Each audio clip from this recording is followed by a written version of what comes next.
Hitman.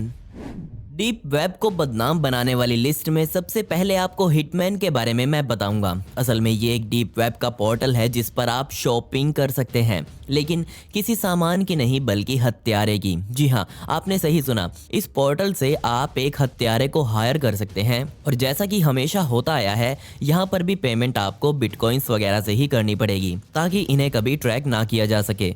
ये hitman portal America, Canada और Europe के देशों में अपनी सर्विसेज देता है। अगर आपको अमेरिका या फिर कनाडा में किसी को मरवाना हो तो उसके लिए आप वहीं के एक हत्यारे को $10,000 में हायर कर सकते हैं, जबकि यूरोपियन देशों में अगर आपको किसी को मरवाना हो तो इसके लिए आपको 12,000 अमेरिकी डॉलर्स चुकाने होंगे। खैर, ये तो इन लोगों का बेसिक प्राइस है।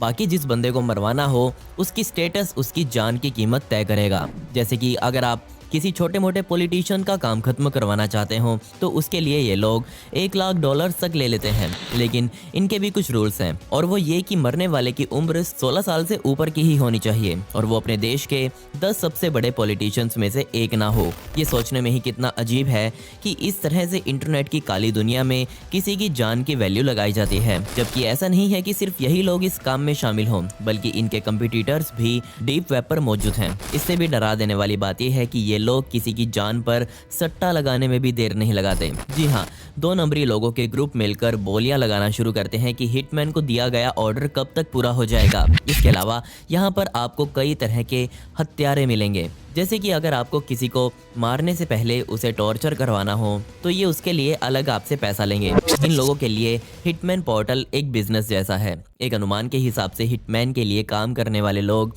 इस दुनिया के बड़े बड़े देशों में आज भी घूम रहे हैं, लेकिन उनमें से तकरीबन 15.9% हत्यारों को लोकल पुलिस द्वारा पकड़ लिया गया है। इनमें से कुछ लोगों ने ये तक कबूल किया कि वो हिटमैन के लिए पिछले 7 से भी ज़्यादा सालों से काम कर रहे थे। जरा सोच कर देखिए, ये 7 सालों में एक हत्यारे ने कितने लोगों को टपका दिया होगा।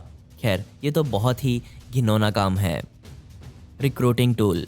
जी हाँ, मैं यहाँ पर बात कर रहा हूँ सिकाडा 3301 की, और ये एक बहुत ही सीक्रेट ऑर्गेनाइजेशन का नाम है और आज तक इस ऑर्गेनाइजेशन ने दुनिया के सामने 3 बार बेहद मुश्किल पजल्स को रखा है और इनका मकसद सिर्फ ये है कि वो इस दुनिया में सबसे बुद्धिमान लोगों को हायर करना चाहते हैं, क्योंकि इनका मानना है कि जो इनके पजल्स को सुलझा देगा वो कोई आम इंसान नहीं होगा। इनके पजल्स कई प्लेटफॉर्म पर देखे गए। उन्होंने खुलकर दुनिया को बता दिया कि इन पजल्स को सुलझाने के लिए जो क्लूज मिलेंगे वो भी आपको डीप वेब पर ही मिलेंगे। इनका पहला पजल जनवरी 2012 में पब्लिश किया गया और पूरे 1 महीने तक दुनिया की आंखों के सामने रहा।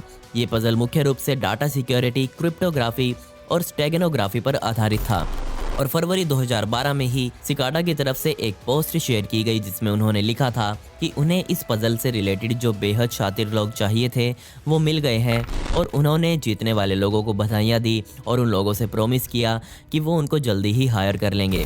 और यही मुख्य कारण है कि सारी दुनिया के लोग आज ये सोच रहे हैं कि बड़े बड़े देशों की सरकारें आज डीप वेब खुद इस्तेमाल कर रही हैं और अपनी सीक्रेट एजेंसीज के लिए जो लोग हायर करते हैं वो इसी तरह से यहाँ से किए जाते हैं। बहुत से लोग जिन्होंने सिकाडा के पजल्स को सॉल्व करने की कोशिश की, उन्होंने कहा कि उनके पास दुनिया के सबसे बेहतरीन पजल सॉल्विंग सॉफ्टवेयर थे, लेकिन फिर भी वो इस काम में सफल नहीं हो पाए। पता नहीं क्यों, पर अमेरिका सिकाडा 3301 में बहुत ज़्यादा इंटरेस्ट दिखाता है। वो इससे ये पता लगाता है कि लोग किस तरह से आतंकवादियों के टच में रहते हैं और मेरे ख्याल से जो इस पजल्स के विनर होते हैं उनको उनकी देश की सरकारों द्वारा हायर कर लिया जाता है। मालवेयर। बेशक एक मालवेयर बनाना कोई बड़ी बात नहीं है और कुछ इस तरह के मालवेयर्स आपको बहुत देखने को मिल जाएंगे जब आप डीप वेब एक्सप्लोर करेंगे, और आमतौर पर इस स्क्रीन को देखकर अनजाने में ही लोग बहुत ज़्यादा डर जाते हैं और बिना कुछ सोचे समझे ही इधर उधर क्लिक करना शुरू कर देते हैं और यहीं से दिक्कत बढ़ जाती है, क्योंकि अभी तक जो मालवेयर सिर्फ स्क्रीन में था वो अब आपके सिस्टम के अंदर घुस जाता है। इस मालवेयर के पीछे शायद कोई की लॉगर छुपा हो और वो की लॉगर आपको बिना बताए ही आपके द्वारा टाइप किए गए सभी पासवर्ड्स को की लॉगर बनाने वाले व्यक्ति के पास भेज देगा। यहाँ मैं सिर्फ फेसबुक, इंस्टाग्राम के पासवर्ड की बात नहीं कर रहा, बल्कि आपकी ऑनलाइन बैंकिंग की भी बात कर रहा हूँ। इसके अलावा ये मालवेयर यूज़र का पर्सनल डाटा पब्लिक बनाने में देर नहीं लगाएगा, जैसे कि आपके कुछ निजी फोटोज़ और वीडियोज़ या फिर डॉक्यूमेंट्स मिनटों में ही पब्लिक हो जाएंगे। और आज तक के डीप वेब के इतिहास में जो सबसे खतरनाक और बदनाम मालवेयर रहा है उसका नाम द सिटाडल ट्रोजन था। ये मालवेयर ना सिर्फ आपकी इंफॉर्मेशन चुरा सकता था बल्कि और भी कई गैरकानूनी काम आपके सिस्टम से कर सकता था। ये मालवेयर लोगों की बैंक अकाउंट से अपने आप ही ट्रांजैक्शंस कर सकता था। इस मालवेयर का सबसे पहला काम होता था यूजर के सिस्टम में क्रिप्टोलॉक और रैंसमवेयर इंस्टॉल करना। खैर, इस तरह के बहुत से मालवेयर आपको डीप वेब पर इधर उधर घूमते हुए दिख जाएंगे जिनके बारे में आपने या मैंने अभी तक सुना भी नहीं है। यही एक बहुत बड़ा कारण है कि डीप वेब पर आप कभी ना जाएं। Deep web size. जब भी बात चलती है डीप वेब की, बहुत से लोग इसे रटे रटाई लेयर्स में समझाना शुरू कर देते हैं, जैसे कि इतने परसेंट ये वाला पार्ट, इतने परसेंट ये वाला पार्ट, और अंत में बोलेंगे कि जो हम डेली लाइफ में इंटरनेट इस्तेमाल करते हैं ना, वो तो बहुत छोटा सा है, और सबसे ऊपर वही फेसबुक, यूट्यूब और गूगल इसकी सबसे बड़ी साइट्स हैं। लेकिन अब मैं आपको डीप वेब के असली साइज के बारे में बताता हूँ, जिसके बारे में आपने कभी नहीं सुना होगा। तो यूनिवर्सिटी ऑफ कैलिफोर्निया ने सन 2001 में स्टडी करी थी और उसमें पाया था कि डीप वेब का उस समय असल साइज 7.5 पेटाबाइट्स का है। जी हाँ, ये तकरीबन 7500 गीगाबाइट्स के बराबर हो जाता है। लेकिन सिर्फ 2 साल बाद ही, यानी कि सन 2003 में, इस डीप वेब का साइज बढ़कर 91,850 पेटाबाइट्स का हो गया। जरा सोच कर देखिए, 2 सालों में ये इतना बड़ा हो सकता है, तो आज इसका साइज कितना होगा। खैर, आपको ये भी बता दूं कि एक पेटाबाइट में 1024 टेराबाइट्स होते हैं और 1 टेराबाइट में 1024 गीगाबाइट होते हैं। ये भी माना जाता है कि आज के समय में हमारी डेली लाइफ के इंटरनेट पर कुल 2 बिलियन के आसपास पेजेस मौजूद हैं और ये पूरे इंटरनेट का सिर्फ 3 से 4% हिस्सा है। आज के समय में एक अनुमान के हिसाब से डीप वेब पर कुल 550 बिलियन पेजेस मौजूद हैं। अगर हम अनुमान लगा कर देखें तो डीप वेब हमारे आम इंटरनेट से 500 गुना ज्यादा बड़ा है। जरा सोच कर देखिए, हमने आज तक हमारा आम इंटरनेट ही अच्छे से नहीं देखा, तो डीप वेब तो उससे भी 500 गुना ज्यादा बड़ा है। उसमें हम क्या क्या नहीं देख पाएंगे। Silk road transactions. Deep web का एक काला सच ये है कि यहाँ पर वो हर गैर कानूनी काम हो सकता है जिसे आप या मैं ब्लैक मार्केट में करवा सकते हैं। यहाँ पर आपको हेरोइन से लेकर गैर कानूनी हथियारों में असली टैंक्स तक बिकते हुए दिख जाएंगे। लेकिन इन्हीं सभी शॉपिंग पोर्टल्स में से एक जो सबसे बड़ा फेमस शॉपिंग पोर्टल है, उसका नाम सिल्क रोड रखा गया है। डीप वेब पर इस साइट को सन 2011 में लॉन्च किया गया था और इस पूरे शॉपिंग पोर्टल पर आपको दुनिया भर के तमाम नशीले पदार्थ बिकते हुए दिखेंगे। इस साइट का खुद कहना है कि उनके पोर्टल पर सबसे ज्यादा वीड बेची जाती है। सन 2015 में सिल्क रोड की तरफ से एक पोस्ट शेयर की गई जिसमें उन्होंने दिखाया था कि इस साल उन्होंने तकरीबन $15 मिलियन की ट्रांजैक्शन की है और हर साल ये ट्रांजैक्शन डबल या ट्रिपल होती जा रही है। आज के समय में उनके हर साल की ट्रांजैक्शन तकरीबन 1 से 1.5 बिलियन डॉलर्स के आसपास की रही होगी।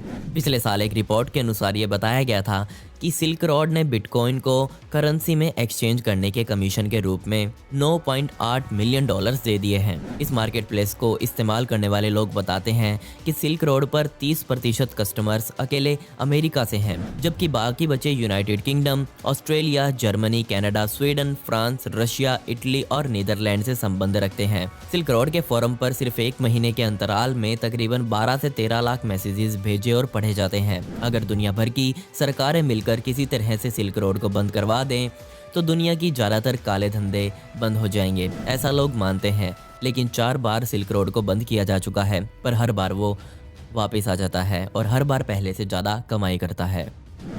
Deep web and government. अगस्त 2013 में अमेरिका की कुछ एजेंसीज को ये पता लगा कि अलकायदा के आतंकवादियों को डीप वेब पर मैसेज भेजे जा रहे हैं और उसमें साफ तौर पर लिखा हुआ है कि अमेरिकी एम्बेसी उनके मुख्य टारगेट पर है। इसकी भनक अमेरिकी सरकार को लग गई और उन्हें टाइम से पहले ही संभलने का मौका मिल गया और उस समय अमेरिकी सरकार ने मिडल ईस्ट के अलावा अफ्रीका के 22 देशों में अपनी एम्बेसीज को बंद करवा दिया। इन मैसेजेस में लिखा हुआ था कि अलकायदा दुनिया भर की कई जेलों में सेंध लगाकर अपने साथियों को छुड़वाने की फिराक में है। बदकिस्मती से सरकारें ये ट्रेस नहीं कर पाई कि मैसेजेस कहां से आ रहे हैं। इस बात से हमें पता लगता है कि गवर्नमेंट पूरी दुनिया के इंटरनेट पर नजर बनाए हुए है। उन्हें पता है कि डीप वेब पर क्या चल रहा है, लेकिन फिर भी वो इस पर कोई एक्शन नहीं लेते। और बदकिस्मती से जब जब सरकारों ने इन साइट्स को बैन करने की कोशिश की है तो ये साइट्स फिर से कुछ ही हफ्तों में वापस आ जाती हैं। Cannibal sites. जैसा कि मैंने आपको वो सिल्क रोड वाली साइट के बारे में बताया था, वैसे ही डीप वेब पर बहुत सारी कैनिबलिस्टिक साइट्स भी मौजूद हैं। यहाँ पर आपको अलग अलग कैनिबल चैट रूम्स और कुक बुक्स तक सब कुछ मिल जाएगा। और इन चैट रूम्स में सीधे सीधे तौर पर ये डिस्कस किया जाता है कि किसी इंसान के मांस को पहली बार कैसे खाया जाता है। वहीं यहाँ ऐसी भी साइट्स मौजूद हैं जहाँ इंसानों को खाने के टूर्नामेंट्स चलते हैं। उनको खाने के लिए लोगों को रजिस्ट्रेशन करवाना पड़ता है और जो जो रजिस्टर करते हैं वो एक दूसरे के साथ कॉन्टैक्ट बना लेते हैं और प्लानिंग बना लेते हैं कि इंसानी मांस कैसे, कहाँ और कब मिलेगा। बहुत सारे लोग तो खुद का मांस भी काट काट कर बेचने को तैयार हो जाते हैं और वो ऐसा सिर्फ पैसों के लिए करते हैं। इतना ही नहीं, लोग अपने शरीर के हिस्सों की फोटोज खींचकर इन पोर्टल्स पर डालते हैं और नीचे उसके उस शरीर के हिस्से का दाम लिखा होता है। मतलब ये ऐड डालने वाला बंदा अपने शरीर के उस हिस्से का मांस काट कर देगा और बदले में पैसे ले लेगा। खैर, यहाँ पर लोग खुद का मांस बेचने के लिए खुद की जान देने को भी तैयार हो जाते हैं। इससे मिलने वाले पैसे को वो अपने परिवार के लिए छोड़ जाते हैं। सोचकर देखिए ये कितना भयानक, दर्द भरा, घिनौना काम है।